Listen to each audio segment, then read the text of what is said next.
Dobrý den, vítejte u podcastu Plus, který se zabývá děním v současném tanci. U mikrofonu vás vítá Hana Polanská. Jelikož dnes jsou našimi hosty zahraniční umělci, bude tento podcast probíhat v angličtině. K dispozici však bude samozřejmě i překlad do českého jazyka. Today is my great pleasure to talk with New York artists Daniel Lepkoff and Sakura Shimada, whom I welcome to the microphone. Daniel and Sakura led a workshop in Prague, call it Moving the Environment, Questions into Form, a dance technique and approach to movement research developed by Daniel Lepkoff and Sakura Shimada. The workshop took place the second week of August in Prague and ended with a joint performance. The event was organized by the Crew Collective and it's part of the academic research led by Associate Professor Mirka Eliášová and Dr. Mish Rice.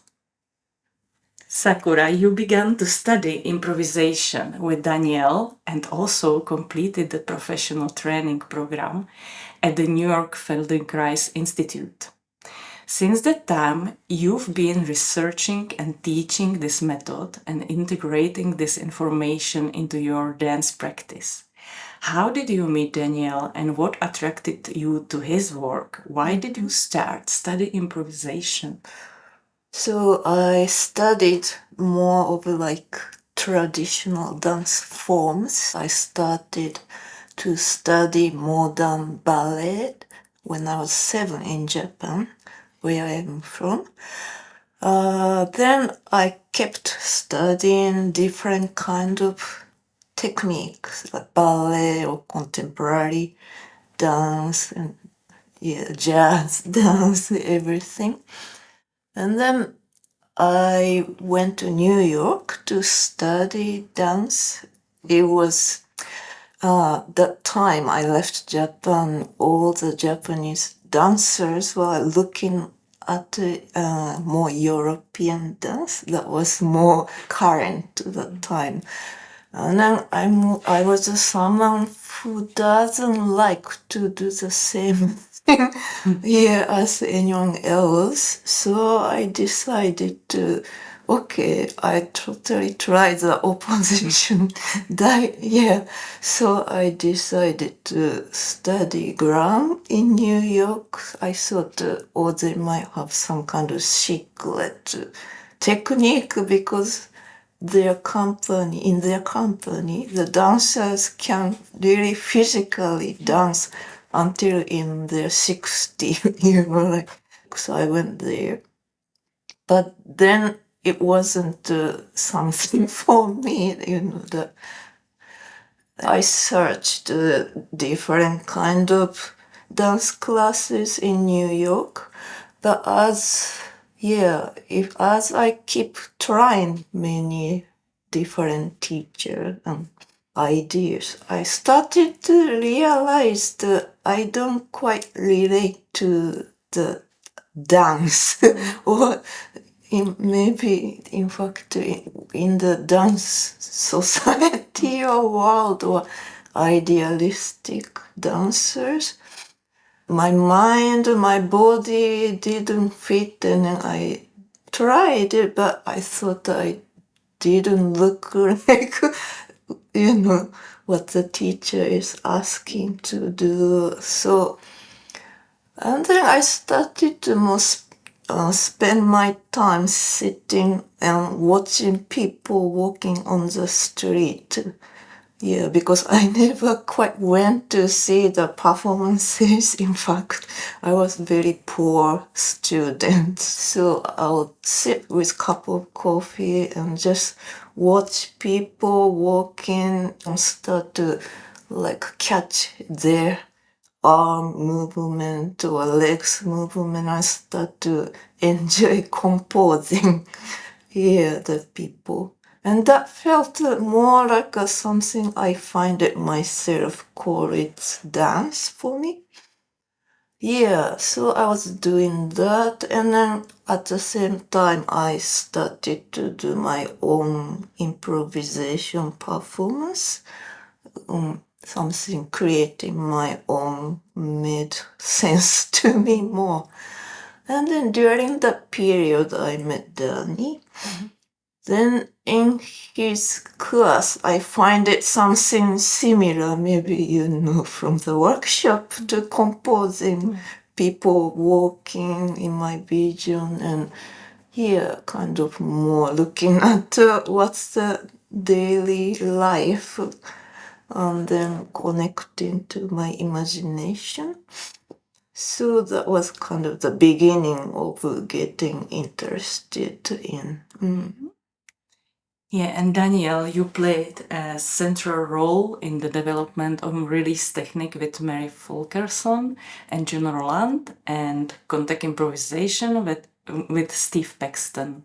Then you slowly expanded and deepened your understanding of function, movement, and the presence of the imagination in the body. Could you please describe your movement research in more detail or say how it differs from your previous experience, how your practice has changed today? I had no intention ever to be a dancer. I really didn't have an intention to be anything. I kind of, when I was young, becoming an adult, I kind of was lost and wasn't sure what to do, and I was good at mathematics, and my father liked me doing mathematics because he thought I could make money. He never supported my dancing because he was worried that I couldn't make a living.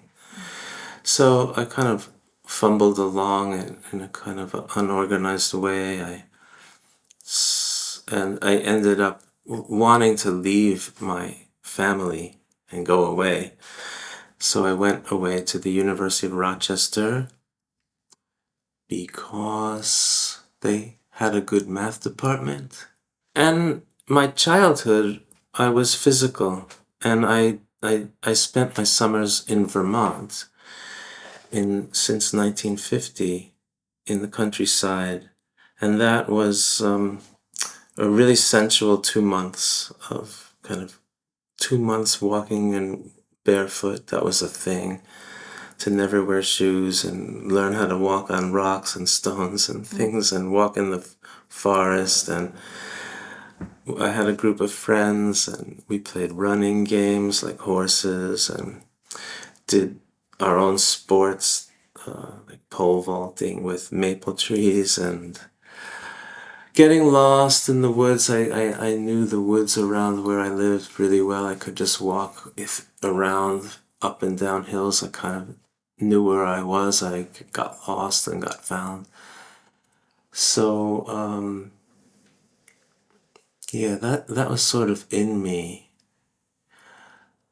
And then I just took a dance class because I didn't like sports, because I didn't like competing against people or winning or something. And my parents had been dancers when they were young. My father took a dance class, modern dance in New York, where they grew up for a short time before he went to World War II. And my mother too. They didn't stay with it, but so my parents were artists, kind of. So I took a dance class, and there wasn't a dance department there. There was just a studio with like some classes you could take. There was only one choice of class. So it was jazz with a black woman who commuted from New York, and oh yeah, and I had tried some dance classes in New York too, Horton Technique. But you asked about where, yeah. So, and then Mary Fulkerson came, and she started doing a radically different technique than modern dance. She was very passionate about it. I think it was her first job after graduating from the University of Illinois, where she was associated with John Skinner, Barbara Clark, maybe John Rowland. And she was inventing releasing technique. And all the dancers who came to the dance class, because they didn't know anything, left. Because it wasn't anything like dance. Because we would run in a pretty big studio. We would run around and then lie on the floor for like in the rest position for half an hour when she would talk and learn some anatomy, spine, all kinds of anatomy things and developmental movement. And it was pretty intensive. She was very, very serious, and a small group of students who also became really dedicated. So we had this really like intense little bubble and community. And I realized after a while that I wasn't only doing these meditations and these awareness things in the class. I was like walking home doing like feeling the length of my spine and listening to my spine. And so it was sort of bled into my life, that work. And she was interested in John Cage and postmodern artists. And she had a very, very small budget, but she invited, made an open invitation to all the different artists that were involved in the Judson Dance Theater. Tell them, you can come here, we can pay your travel and give you $100, and you can do anything you want. You can come and take a nap in the studio and go home and not do anything. Like, you just leave New York and go back. You can teach all the classes for half a year. You can do a performance. You can do anything you want. And so Yvonne Rainer came, and Steve Paxton came, and a group that was doing a piece called this might not be exactly right, the American Natural History Dancers came. Steve Paxton came and he taught a 24-hour class. And that, well, for one thing, I kind of fell in love with Steve because I watched him dance and I physically could relate to his body, whereas Mary's body was her type of energy. Not that only that she was a woman, but she was just like very loose, and I was very tight. So I had a really different body than hers. I could never like dance like her. But when I saw Steve dance, I felt like I could maybe move like him. So it was great to have an example. And his class was beautiful. Was like 4 hours working on breathing and just like slow talking about breath, completely relaxed. And he met me.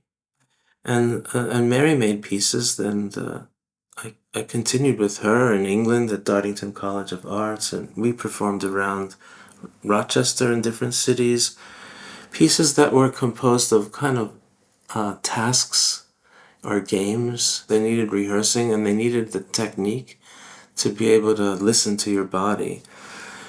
But like one section was find reflections in surfaces in a space. And so you would search for like where is light reflecting and where is reflections, and you'd find reflections that you didn't expect, like not only in mirrors, but on any kind of glass or shiny surface or someone's clothes or something, things like that. But we were trained to understand how to take a focus of our attention, a particular focus. And Steve invited me to do contact improvisation.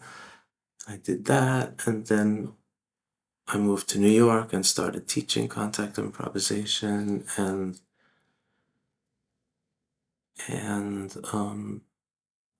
the main reason I taught contact improvisation, other than I really liked it, was that it was a way to make money. And I didn't have a reputation, but contact improvisation did. So it kind of, and I did it too long, and I was very curious about many, many other things that I couldn't teach because I didn't know them, but I really wanted to do them. And there was a community of dancers who was all doing kind of newish work or creating work. So I stopped teaching. I took a computer programming job and danced at night.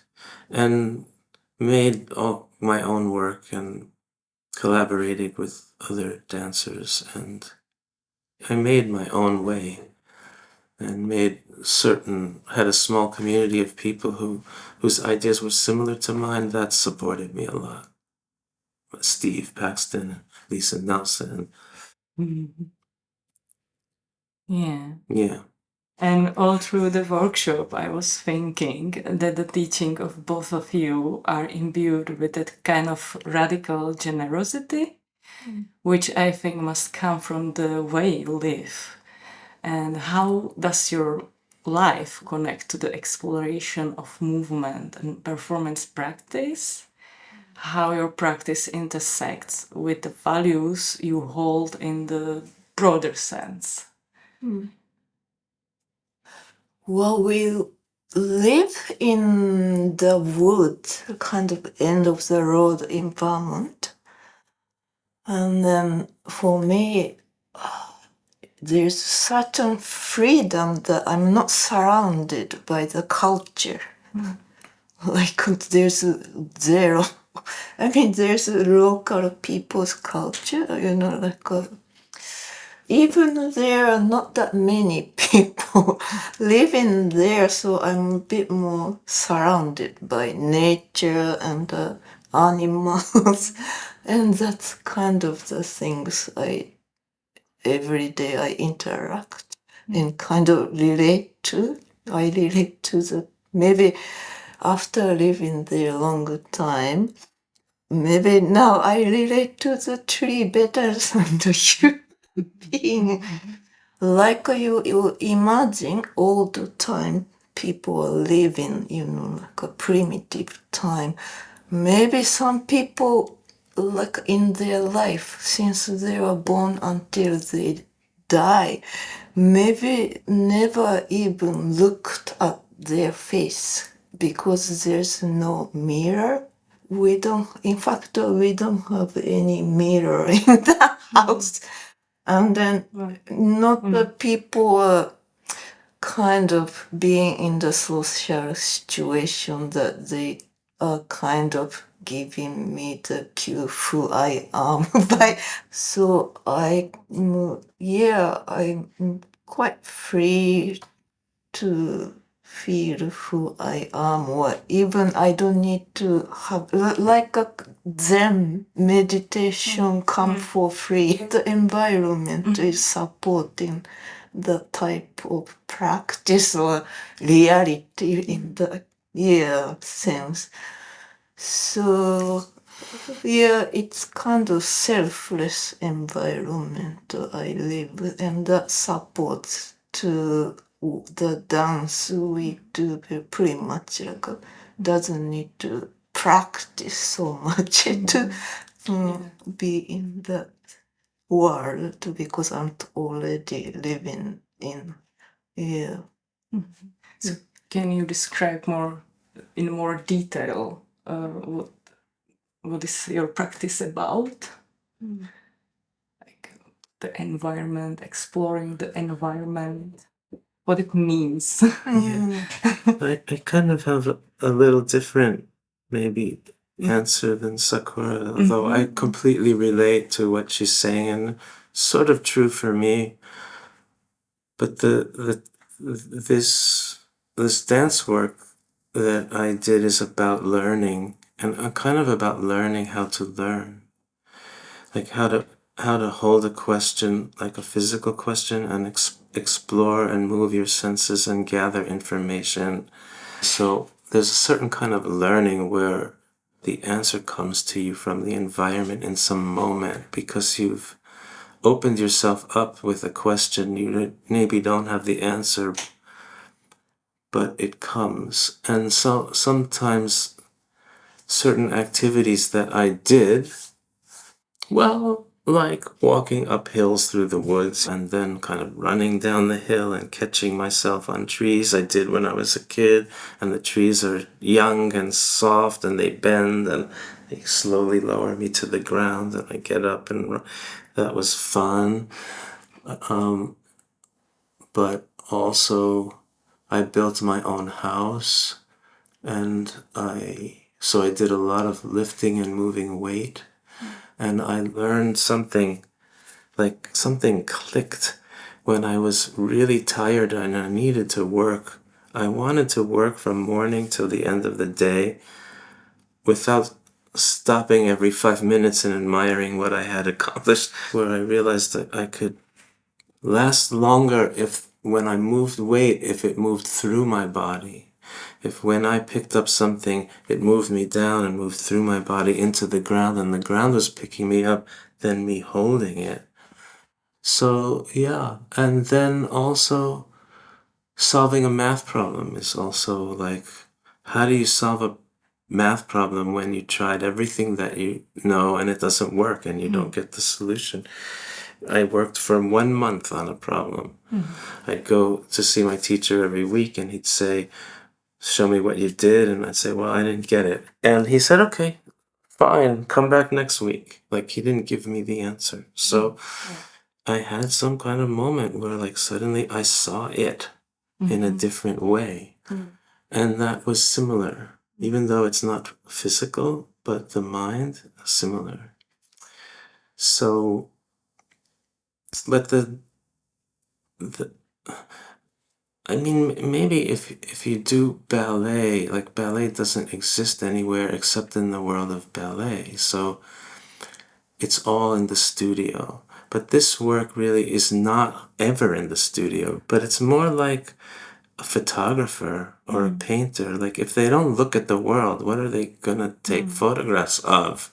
So in this work, if you're a dancer, if you don't look at your movement and your functional movement in all of your life, like, what are you gonna do when you come to the studio? Because it's just 2 hours in an empty room, but you've been moving all your life. That's what you have. So the study is naturally connects to your life.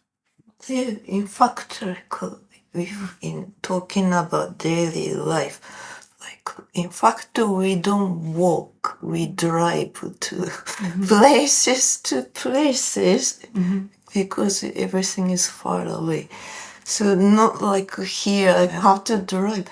So the walking becomes something I must do as a practice. A kind of conscious practice. Yeah, we both take walks, and when I walk, it's really I'm not going anywhere. I'm just walking. So I'm really read my body and all the things I teach about walking, and we do swimming too in the summer, almost every day, long swims, and we go to the studio twice a week, and we dance in our house with friends on Zoom, and that's kind of our practice. As I said, there is an ongoing research in Czech Theatre and Dance Academy on improvisation as an art form, of which you are part. Do you consider your work to be improvisation? Do you call it that? Or what does the word mean to you? Because your work is very physical, and improvisation, it's more connected with the dance word somehow. So can you just explain this in more detail? Well, what is your relationship to improvisation? Improvisation is so endemic to functional movement. It's always there, and you can never not do it. So there's kind of no point in saying I'm doing improvisation, even though improvisation is part of the name contact improvisation. When I learned it from Steve, he never ever talked about improvisation or told us we were improvising. We were just surviving a physical situation and being taught skills, how to survive and not hurt ourselves. And so, yeah, we weren't performing a choreography, and when you went into the space, but it was more in that form, was organizing myself to ask the question, to listen to that channel of information, and then the rest would follow. and I need to identify myself, I guess, or other people need to identify me somehow so that they kind of know something about what I do. And it turns out that improvisation is the ghetto that I'm in. I'm not in the choreography ghetto. I'm in the improvisation ghetto. But inside of my work, I don't, like in the workshop, I don't think I'm teaching improvisation. I don't think I ever said I was. Like, walking is improvised. Because if you come to stairs, you have to go down the stairs. You can't just keep that pattern going. And if the angle of the floor changes, you change your walk. So it's a dialogue with the environment, and it's a deep pattern, but it is always responding. And so that's an example of the environment really moves your body. So yeah. That's one thing to say about improvisation in my work. And in your? I'm not sure. I'm not focused in making performance right now. And then I don't have any. No, I don't have exactly the image of what is my work. It depends of whoever show up in the class or the situation, and then see who we are and then what we would do if we tried this. So I don't have much of expectation that this should be happen, or we make a great art or something like that. But since even like when I was little, since I started to dance, I could never relate to that world that people telling each other how beautiful you are, how great you are, and then that kind of world that I was kind of against even as a child. And what's going to happen to the people who are not beautiful, not great, or so that kept bothering me. In a way, doesn't include the people who don't come to see the show. But they are living somewhere in the world. Maybe there's no access to go to theater and watch performance or art, go to museum, or economically, or how you grew up. So I was hoping that for example, in this workshop, I was hoping that people in the class could include more and more different part of themselves, not only when they are doing, following great what teacher suggested, and what you can do very well or professionally act professionally. I kind of wanted people that they feel like they can include kind of not great time of themselves or things. It sounds quite political also. These ideas about equality and about inclusion. Is it possible to say a little more? Yeah, of course. Yeah. I made a performance, a solo, and I became interested in the speed of my nervous system and the little movements of my hands. And it was sort of something that happened just by chance while I was dancing with no kind of goal. Sort of said to myself, oh, this has fallen into something that's interesting. what is this? Like, it's very, very hard to know what you're doing when you don't know it before and it just happens. If I ever want to do it again, what I can do is tell myself, focus on my hands, move my hands in my field of vision, or keep my hands still and move my field of vision, or fix my hands in my field of vision. So so that became my choreography. It's not setting movement. The improvisation came, more for free. Like, I just start and I'm tracking that activity that is giving me the form.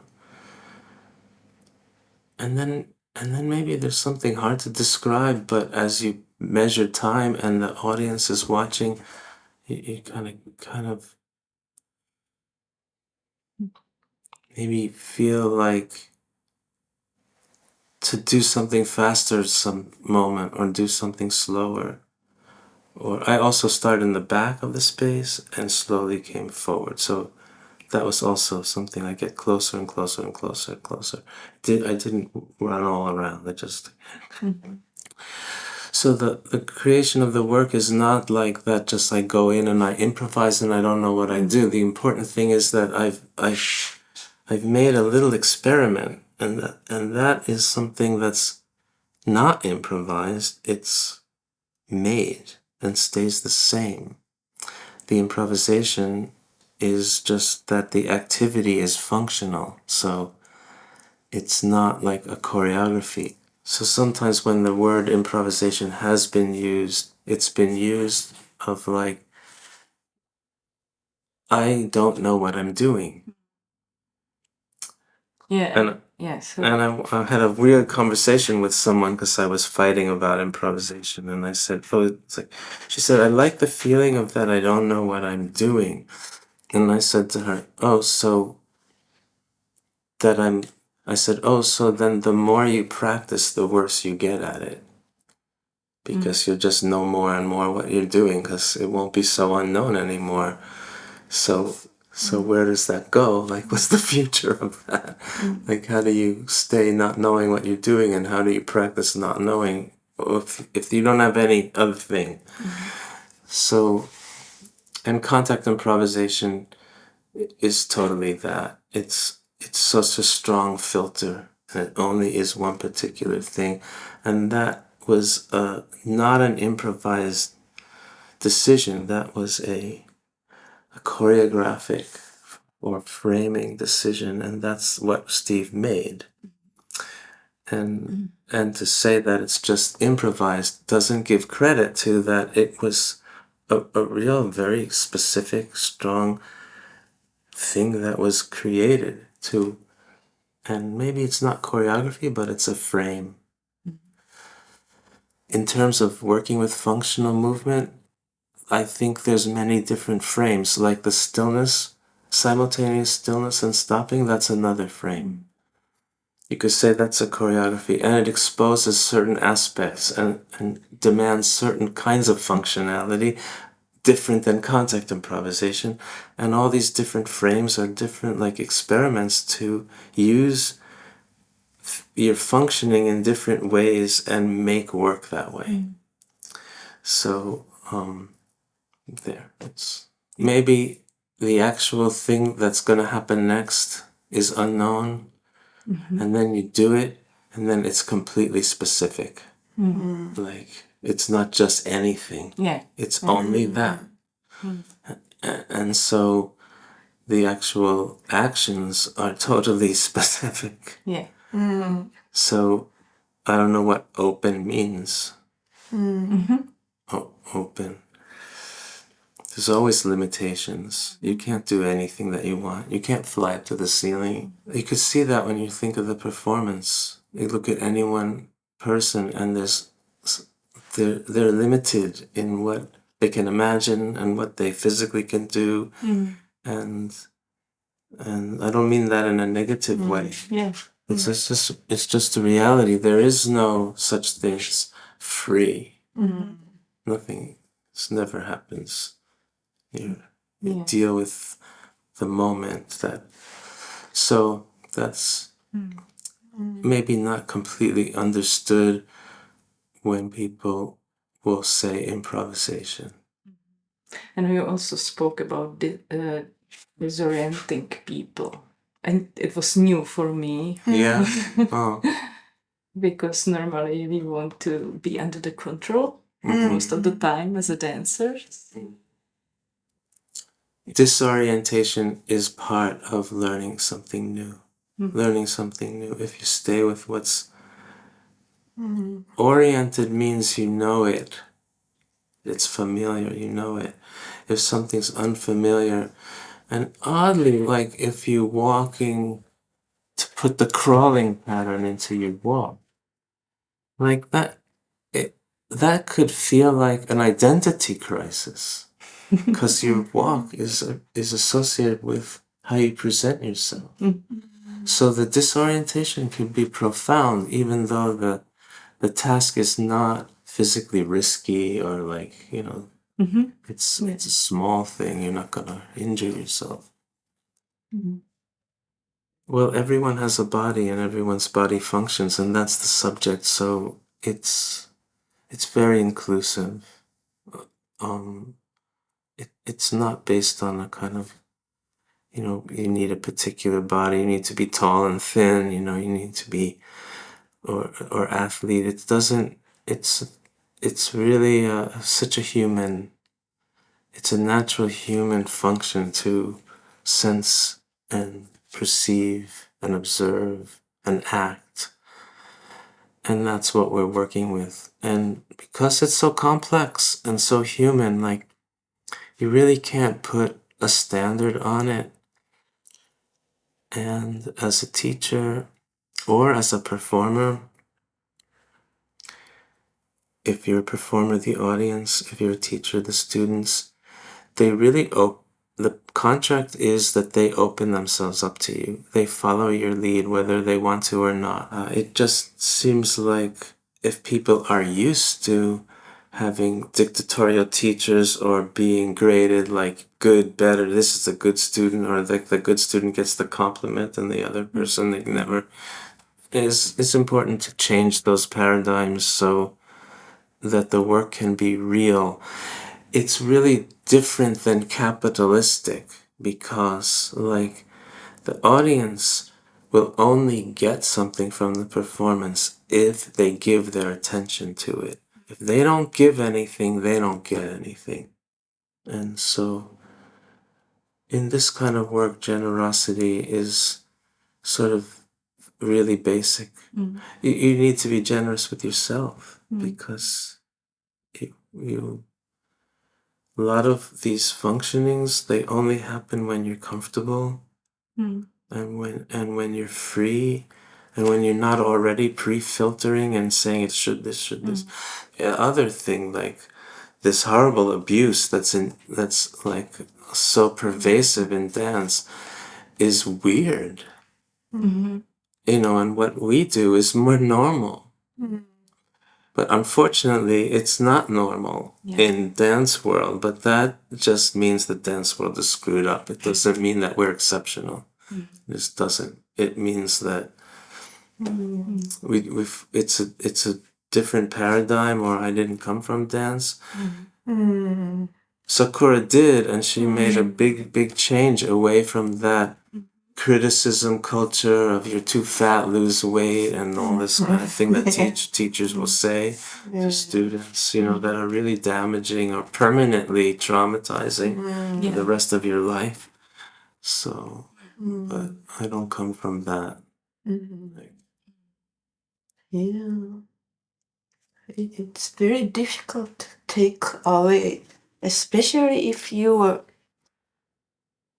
be in the world since you were little. I was teaching like a Zoom Feldenkrais movement workshop to people in Japan. And then there are a couple people are dancer performer, and there are few people came from more like a dance therapy or authentic movement practice.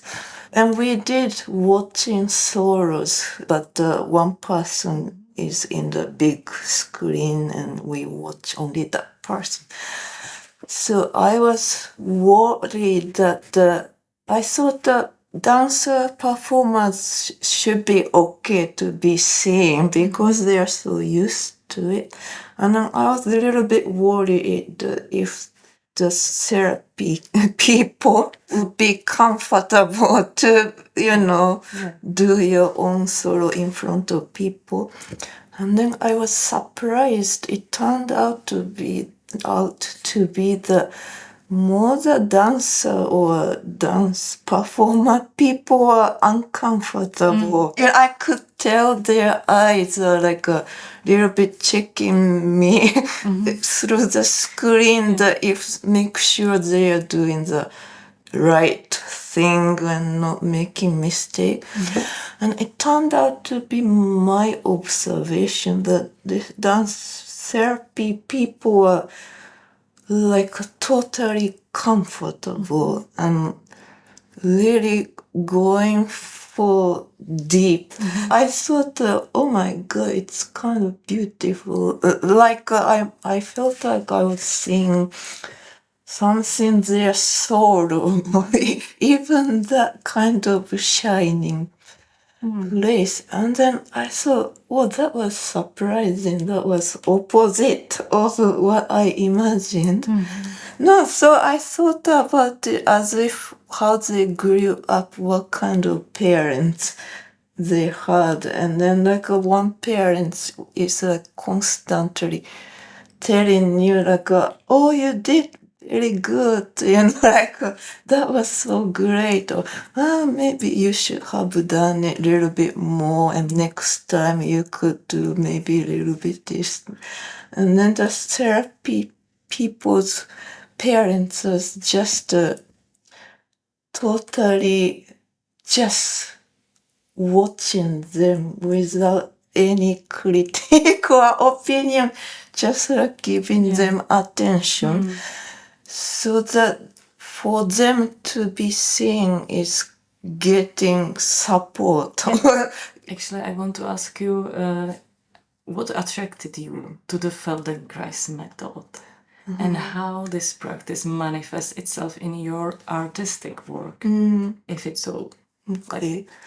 Let's see. I started Feldenkrais because of my injury. I was in Brazil taking Aikido workshop in the morning and taking Dani's class during the day and going back to Aikido. I couldn't stop me and then I hurt myself one day. And then I was searching for chiropractic or anything that might heal my injury. And then I just remembered about Feldenkrais. Lesson I took in Budapest was the first time I took with very nice teacher there. And then I joined the summer workshop in New York. And then it felt very helpful. I'm not sure totally for my injury. It helped me to remove previous training or what I heard. Not totally disappears. It's in my brain. But little by little I started to take one thing and this thing, and then I thought I was trying to help my self-image by dancing and doing dance classes, performing, that I thought I'll become better person or something. But then I realized that one day in particular performance, okay, this is not gonna help to solve my problem. So the Feldenkrais was much more going into my problem. Directly, maybe like a childhood trauma or trauma from dance training or things like that. And then it is very, very slow. So I have so much time to pay attention. So that really helped me to much more slowing down and looking at much more. And then also learning about moving. So each time, it's first time even keep repeating, raising my arm. So that helped me. Yeah, and then it was helpful to connect to more gravity and a little bit more becoming translucent. Things can go through me rather than I'm holding the image. And then I find it functional movement is much, for me, becoming more and more something reliable than what I studied. It's something, it's much more deeper or longer history. It's not only my personal history, but more like a human being history. So it has much more longer connection. It's not only like me and my mother and my grandmother connection, but something coming from the connection that I joined. I'm a part of the community. Yeah. So that feels a little bit more trust worthy than my idea in a way, like to follow the idea than my own personal idea. It's not so to much me. about individualism. Yeah.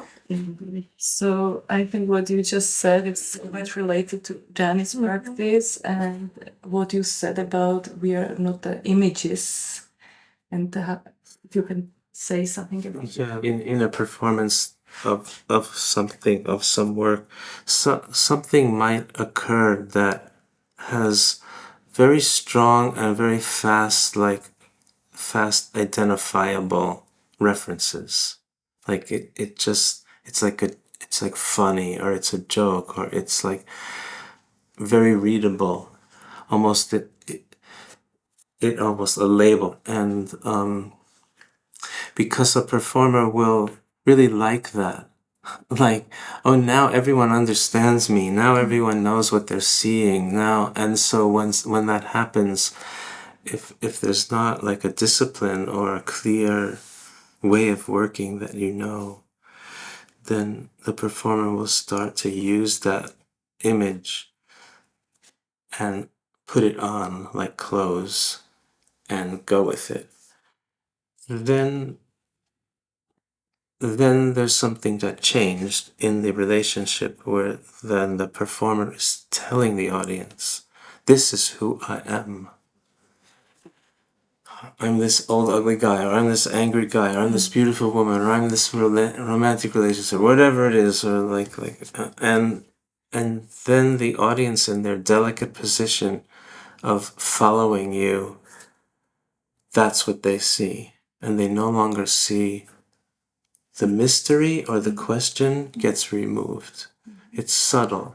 So when that happens to a performer, the task would be to register that and return to the movement of your attention, which is the physical reading of your environment that unhinges from, because the content could take over and be in the foreground. The movement of the environment becomes in the background, and you just fulfill this thing. So as part of the choreography of my work, and maybe the reason for making a performance where there were really very little identifiable images, so we had to survive an hour of performing stuff where we didn't really know what it is. just to get practice and get used to that state. And then when a guy in the audience says like something happened that was just so came out of nowhere, it was just so lovely or beautiful, then it's not something. Then you get that feedback and you say, "Oh, it happened. I didn't make it, but I allowed it to happen.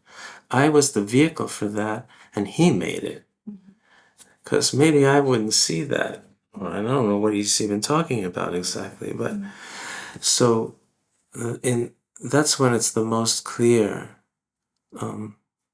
I like to mention that, and I mention it to myself because often that's a point where a performance will just collapse when the performer, like if something in typical improvisation things, something unexpected happens.